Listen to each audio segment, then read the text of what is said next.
खुर्शीद शाह ने नवाज शरीफ को वज़ीर-ए-आज़म की दौड़ से बाहर रहने का मशवरा दिया। कहते हैं नवाज शरीफ को किंग मेकर बनना चाहिए।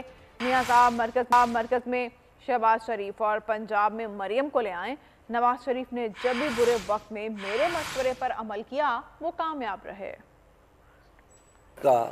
मेरा मशवरा ये है, मियां साहब किंग मेकर बने, शहबाज को ले आए।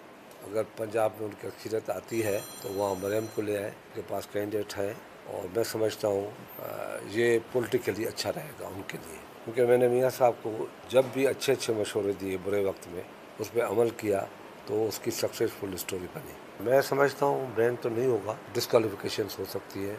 जिस किस्म के एटीट्यूड रहा है उसका तो हल यही है कि डिस्क्वालिफिकेशन हो सकती है, मगर पार्टी को बैन मेरे ख्याल में नहीं। इलेक्शन टाइम पे होगी, उसको पोस्टपोन करना बस की बात नहीं है।